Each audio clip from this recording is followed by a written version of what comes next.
பல்வேறு ஊழல்கள் இந்த ஆட்சியில் நடந்துகிட்டு இருக்குது. இந்த மாநகராட்சியிலையும் நிறைய ஊழல் நடந்ததாக ஆர்ப்பாட்டம் கூட கழகத்தின் சார்பாக நடத்தினாங்க. நீங்கள் பார்த்தீங்கன்னா இங்கே இருக்கிற மேயர் இன்றைக்கு நகராட்சிக்கு சொந்தமான இடத்தை பல தனியாருக்கு லஞ்சத்தை பெற்றுக்கொண்டு பல ஆண்டுகளுக்கு குறைந்த வாடகையில குத்தகைக்கு விட்டுருக்கார். ஆக இவர்கள் பொறுப்புக்கு வந்ததே கொள்ளையடிக்கத்தான். ஆக இப்படி கொள்ளையடிக்கின்ற நிகழ்வுகள்லாம் நாங்கள் பார்த்துக்கிட்டு தான் இருக்கிறோம். அனைத்து இந்திய அண்ணா திராவிட முன்னேற்ற கழகம் ஆட்சி மலர்ந்தவுடன் இதையெல்லாம் விசாரிக்கப்படும், இதற்கெல்லாம் தீர்வு காணப்படும். அது மட்டும் இல்லாமல் இங்க இருக்கின்ற மேயர், மாநகராட்சி இருக்கிற மேயர், அவர் தன்னிச்சையாக அந்த மாநகராட்சியுடைய தீர்மானம் இல்லாமலேயே தன் இஷ்டப்படி சுமார் 30 கோடி ரூபாய்க்கு இங்கே வேலை ஒதுக்கப்பட்டதாக தகவல் கிடைத்துக்கின்றன. அதையும் அனைத்து இந்திய அண்ணா திராவிட முன்னேற்ற கழக அரசு உங்களுடைய ஆதரவால் அமைக்கப்பட்ட பிறகு விசாரிக்கப்படும். தவறு இருந்தால், தவறு இழைக்கப்பட்டிருந்தால் நடவடிக்கை எடுக்கப்படும் என்ற செய்தியை முதலில் தெரிவிச்சுக்கிறேன். எல்லா ஊழலும் விசாரிக்கப்படும். ஆக அனைத்து இந்திய அண்ணா திராவிட முன்னேற்ற கழக அரசு அமைஞ்ச பிறகு உங்களுடைய கோரிக்கைகள் அனைத்தும் அதிமுக அரசால் விசாரிக்கப்பட்டு தவறு இழைக்கின்ற பொருளுக்கு சட்ட நீதியாக அவளுக்கு தண்டனை பெற்று தரப்படும். இன்றைக்கு திராவிட முன்னேற்ற கழகம் 2021 சட்டமன்ற பொதுத் தேர்தலும் போது நிறைய அறிவிப்புகளை கொடுத்தாங்க. சுமார் 525 அறிவிப்புகள் கொடுத்தாங்க. அதெல்லாம் நிறைவேற்றிட்டாங்களா? பொய்யான அறிவிப்பு தானே. அங்க 525 அறிவிப்புகளை ஒரு 10% அறிவிப்பு தான் இது வரைக்கும் நிறைவேற்றிருக்கிறாங்க. அந்த 10% அறிவிப்பு கூட முழுமையா மக்களுக்கு நன்மை கிடைக்கல. ஏன்னா எப்ப பார்த்தாலும் திரு ஸ்டாலினும் திரு உதயநிதி ஸ்டாலின் பேசுவதெல்லாம் நாங்கள் 1000 ரூபாய் கொடுத்துட்டோம். இன்றைக்கு பெண்களுக்கு மாதந்தோறும் உரிமை தொகை 1000 ரூபாய் கொடுத்துட்டோம். எப்போ கொடுத்தீங்க?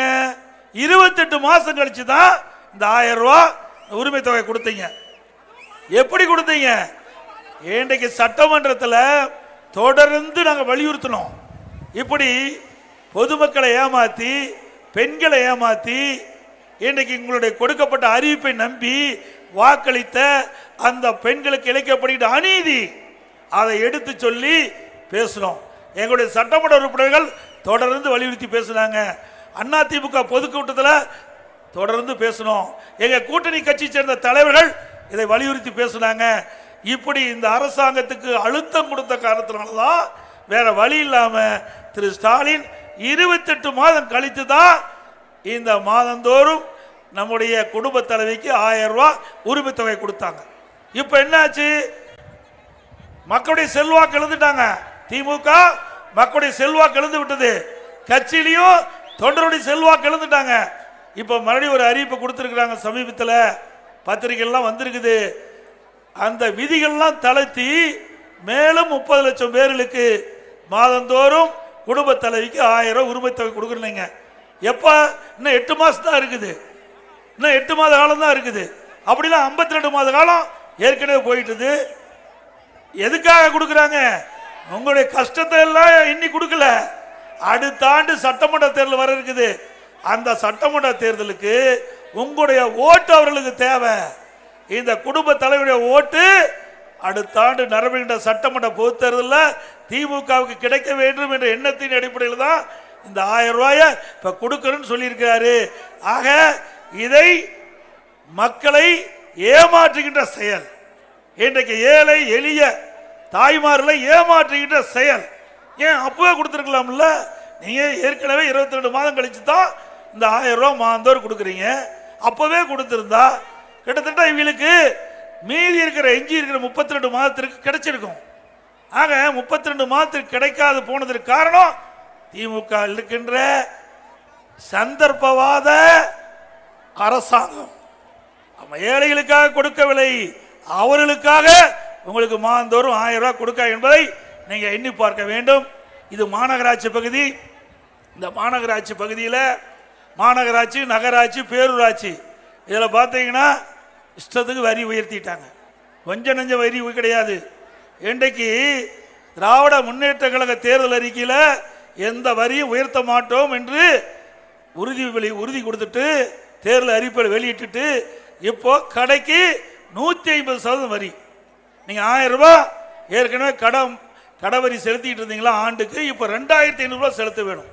வீட்டுக்கு 100% வரி அதிகப்படுத்திட்டாங்க. நீங்க 1000 ரூபாய் வீட்டு வரி கட்டலாம், இப்போ 2000 ரூபாய் கட்ட வேணும். குடிநீர் வரி உயர்த்திட்டாங்க.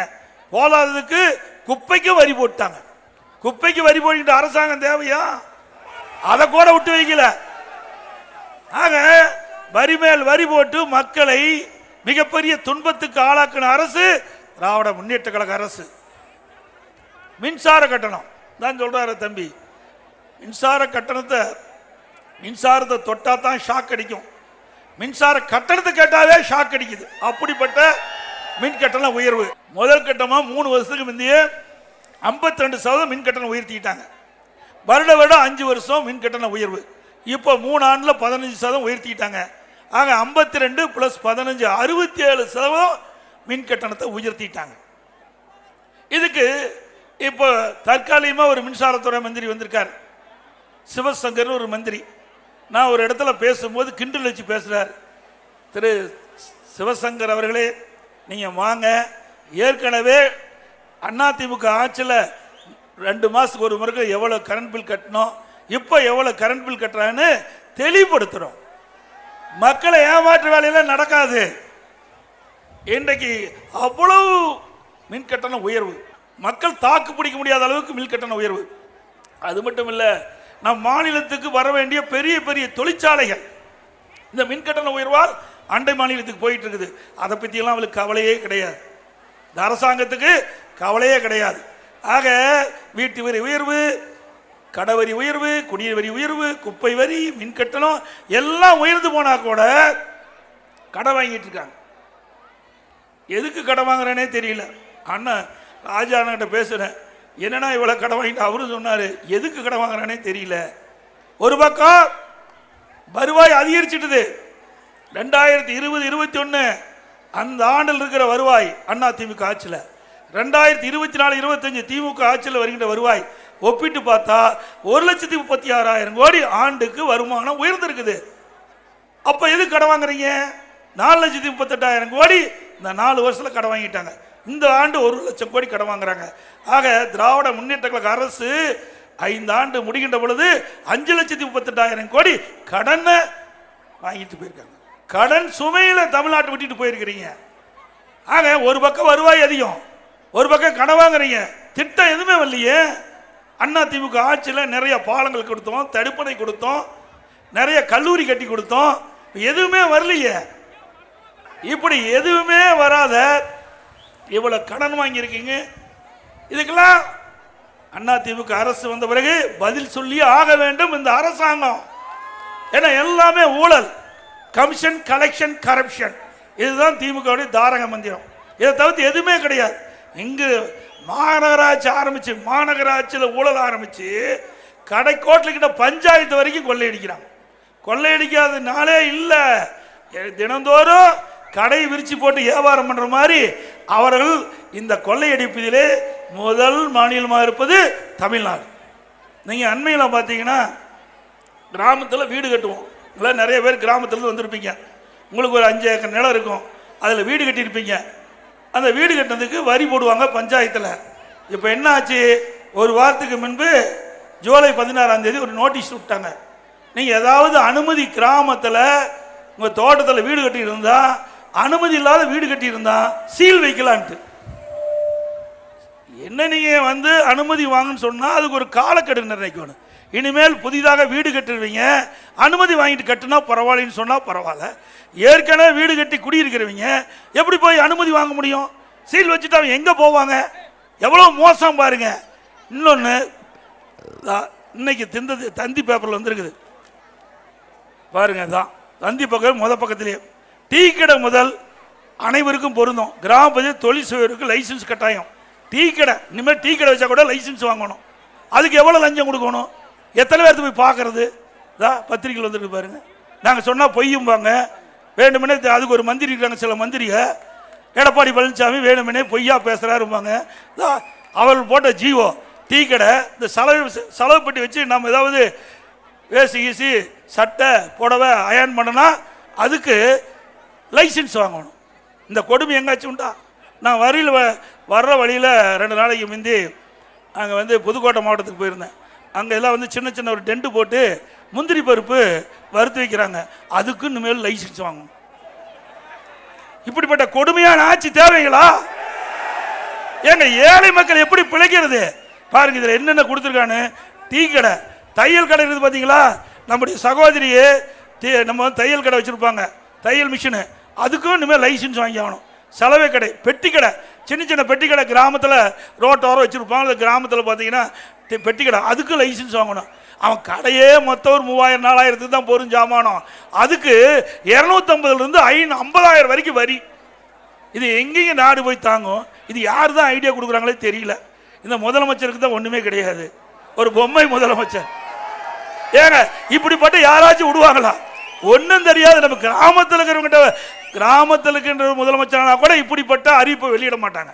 அதோட மோசமான முதலமைச்சர் இன்னைக்கு நாட்டை ஆண்டு கொண்டிருக்கின்றார். கிராமப்புற மக்கள் என்ன பாவம் செஞ்சாங்க? நாமெல்லாம் கிராமத்தில் தான் வந்தாங்க. ஏன்னா அப்படி கிராமத்தில் இருக்கிற எல்லா கடைக்கும் அப்புறம் சிசிடிவி கேமரா பொருத்துமா. அந்த கேமரா எவ்வளோ விலை இருக்குதோ அதுதான் கடையினுடைய முதலீடே இருக்கும். எங்கே போய் சிசிடிவி கேமரா பொறுத்துறது? அதில் என்ன ஊழல் நடக்க போகுது? அங்கே என்ன ஒரு மிட்டாய் கடை வச்சு மிட்டாய் அது மாதிரி கொடுப்பாங்க, வச்சுருப்பாங்க. அங்கே இருக்கிற கிராம மக்கள் அதை வாங்கி சாப்பிடுவாங்க. இப்படி மோசமான ஒரு சட்டத்தை கொண்டு வந்து ஏழை மக்களை வாட்டி வதைக்கின்ற அரசாங்கம் தொடர வேண்டுமா?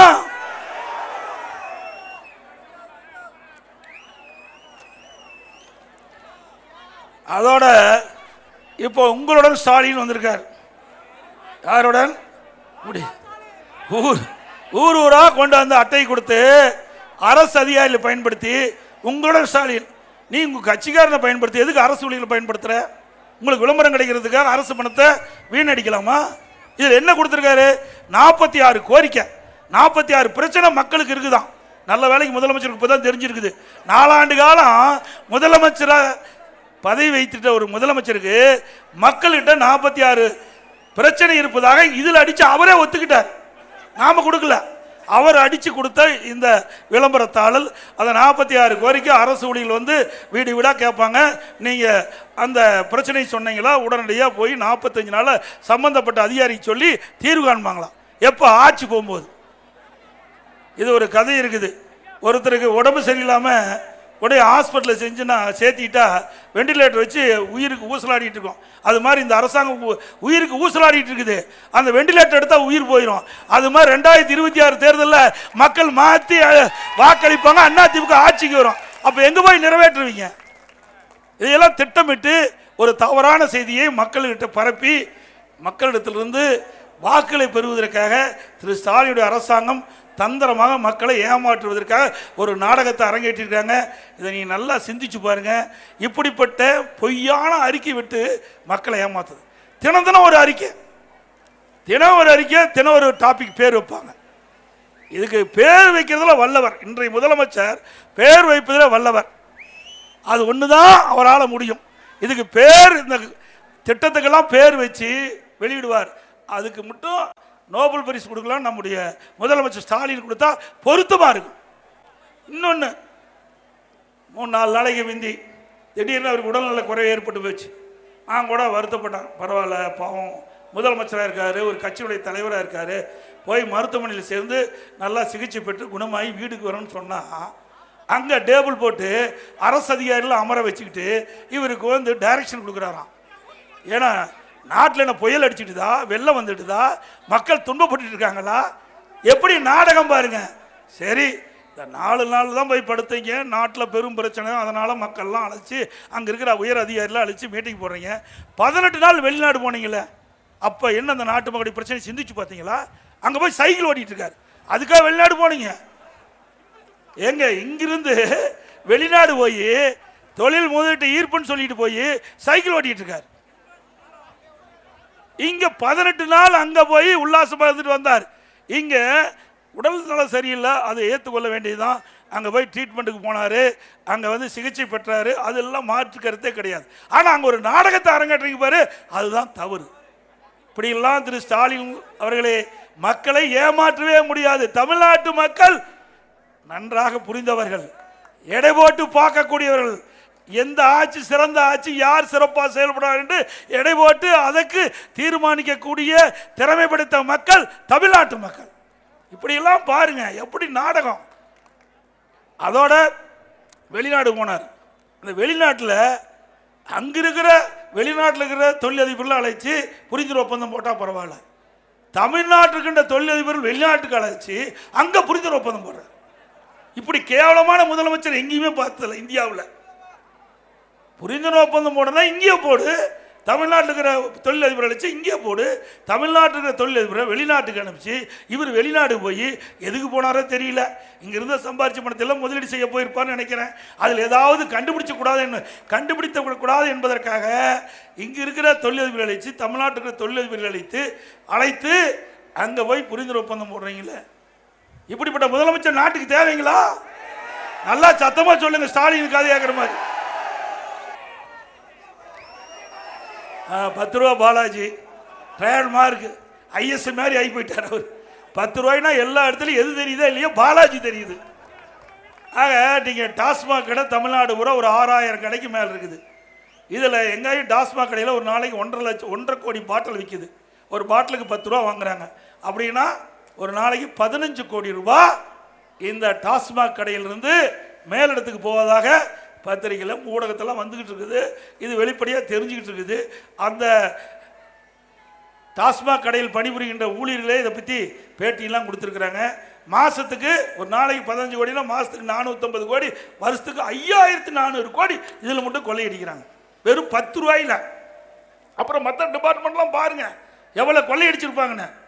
இன்றைக்கு கூட உச்சநீதிமன்றத்தில் வழக்கு நடந்துக்கிட்டு இருக்குது.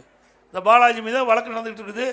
ஆக இப்படிப்பட்ட அமைச்சர்கள் இருக்கின்ற இந்த அரசு தேவையா? ஊழல் நிறைந்த அரசாங்கத்தை அகற்றலாம்ல?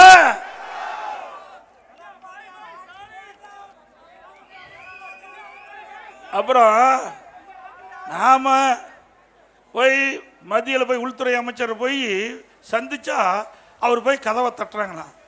அப்புறம் என்ன பாரத பிரதமர் நேற்று வந்தார்ல முந்தா நாள், எத்தனை பேர் போய் கதவை தட்டினீங்க?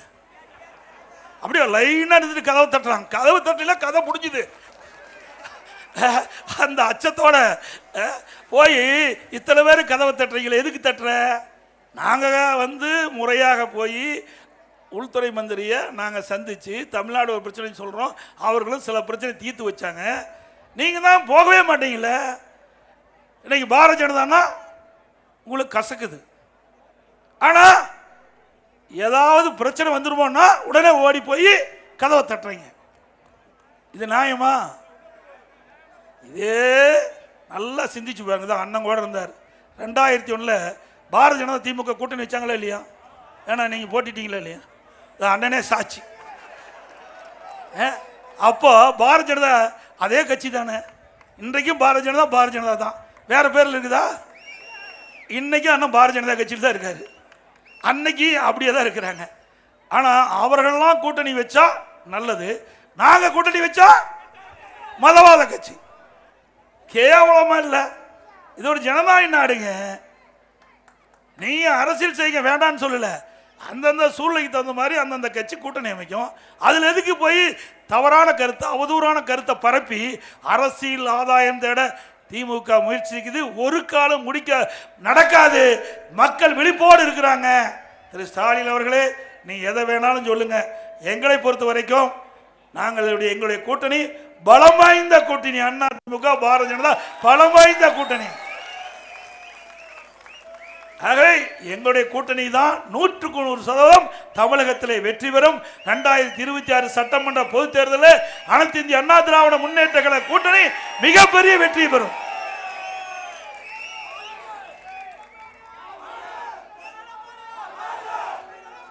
அது மட்டும் இல்லாமல் இன்றைக்கு பருவமழை எல்லா இடத்துலையும் பெய்திருக்குது.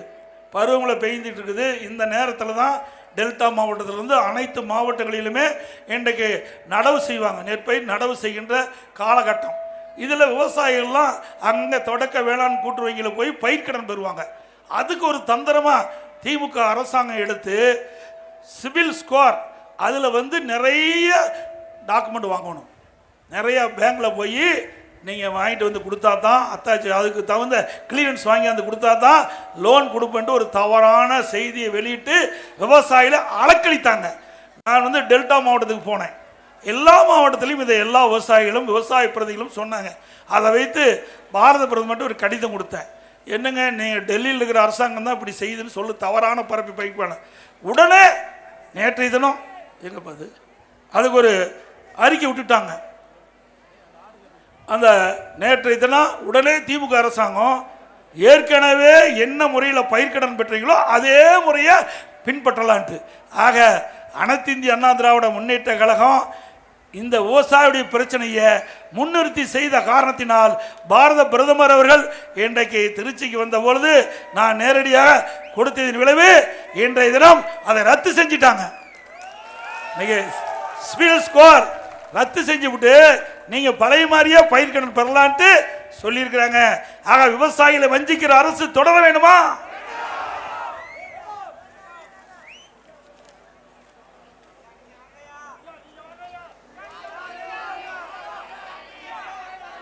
இன்றைக்கு அனைத்து இந்திய அண்ணா திராவிட முன்னேற்ற கழக தலைமையிலே அமைக்கப்பட்ட கூட்டணி தேசிய ஜனநாயக கூட்டணி என்றைக்கும் மக்களுக்காக பாடுபடுகின்ற கட்சிகள். ஏழை எளிய ஒடுக்கப்பட்ட நசுக்கப்பட்ட மக்களுடைய கஷ்டம் நஷ்டம் துன்பம் துயரம் வேதனைகள் முழுமையாக தெரிந்து இன்றைக்கு மத்தியிலும் சரி மாநிலத்திலும் சரி சரியான ஆட்சி கொடுத்த கட்சிகள் பாரதிய ஜனதா கட்சி, அண்ணா திமுக கட்சி என்பதை நேரத்திலே தெரிவித்து அடுத்த ஆண்டு 2026 சட்டமன்ற பொதுத் தேர்தலில் அனைத்து இந்திய அண்ணா திராவிட முன்னேற்ற கழகம் பாரதிய ஜனதா கூட்டணியில் போட்டுகின்ற வேட்பாளரை வெற்றி பெற செய்ய வேண்டும் என்று அன்போடு உங்களை வேண்டி கேட்டு இன்றைக்கு அனைத்து இந்திய அண்ணா திராவிட முன்னேற்ற கழக ஆட்சியில் சில திட்டங்களை இந்த பகுதியில் நிறைவேற்றுகிறோம். ஏன்னா இன்றைய முதலமைச்சர் ஸ்டாலின் போற இடத்தெல்லாம் பேசுவது அண்ணா திமுக ஆட்சி 10 ஆண்டு காலம் ஆட்சி இருண்டாச்சு என்று ஒரு தவறான செய்தியை பரப்பி வராரு. அதெல்லாம் இல்லை. 10 ஆண்டுகள் அனைத்து இந்திய அண்ணா திராவிட முன்னேற்ற கழக ஆட்சியில் செயல்படுத்தப்பட்ட திட்டங்கள் சிலவற்றை இந்த நேரத்தில் குறிப்பிடுறேன். காரைக்குடி நகராட்சி சிறப்பு நிலை நகராட்சியா தரம் உயர்த்தப்பட்டது. காரைக்குடி நகராட்சிக்கு 60 கோடி மதிப்பில் சாலை அமைக்கப்பட்டது. பொன்மனச்செம்மல் புரட்சித் தலைவர் எம்ஜிஆர் காலத்தில் தான் காரைக்குடி அழகப்பா பல்கலைக்கழகம் அமைக்கப்பட்டது. பொன்மனச்செம்மல் புரட்சித் தலைவர் எம்ஜிஆர் காலத்தில் தான் இந்த சிவகங்கை மாவட்டம் புதிதாக உருவாக்கப்பட்டது. காரைக்குடி மாவட்ட அரசு மருத்துவமனையாக தரம் உயர்த்தப்பட்டது. மதுரை முதல் திருப்பத்தூர் பிள்ளையார்பட்டி வழியாக காரைக்குடி வரை இண்டஸ்ட்ரியல் காரிடார் சாலை அமைக்கப்பட்டது. திண்டுக்கல் முதல் திருப்பத்தூர் வரை இண்டஸ்ட்ரியல் காரிடார் சாலை அமைக்கப்பட்டது. காரைக்குடியின் நீர் ஆதாரமான சம்பை ஊற்றிலிருந்து நகராட்சிக்குட்பட்ட பகுதியில் குடிநீர் குழாய்கள் அனைத்தும் சுமார் 12 கோடியில் மாற்றப்பட்டது. கழக ஆட்சியில் காரைக்குடியில் புதிய பேருந்து நிலையம் அமைக்கப்பட்டது. காரைக்குடி மாவட்ட பதிவுத்துறை அலுவலகம், ஒருங்கிணைந்த நீதிமன்ற வளாகம், புதிய மாவட்ட நூலகம், மாவட்ட சுற்றுலா மையம் அமைத்து கொடுக்கப்பட்டது. தேவகோட்டை நகரில் 15 கோடி மதிப்பீட்டில் கழிவுநீர் சுத்திகரிப்பு நிலையம் அமைக்கப்பட்டது. தேவகோட்டை நகரில் சுமார் 40 கோடி மதிப்பீட்டில் சாலை விரிவாக்கம் மற்றும் சாலை விதி அமைக்கப்பட்டது.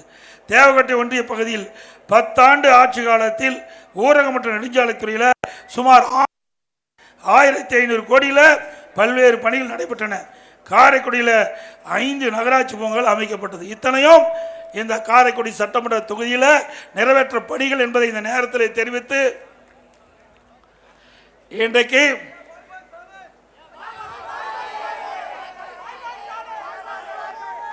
திராவிட முன்னேற்ற கழக தலைமையில் அமைக்கப்பட்ட கூட்டணி தலைவர்கள் ஏதோ பேசி வராங்க.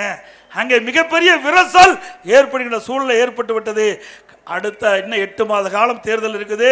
திராவிட முன்னேற்றத்தில் இருக்கிற கூட்டணிகள் அங்கேயோ இருக்குமோ இருக்காத என்ற தெரியாத நிலையில் ஊசலாடி கொண்டு என்பதை மட்டும் நேரத்தில் தெரிவித்து மக்களை காப்போம், தமிழகத்தை மீட்போம், மக்களை தமிழகத்தை மக்களை தமிழகத்தை மக்களை தமிழகத்தை பை பை ஸ்டாலின்.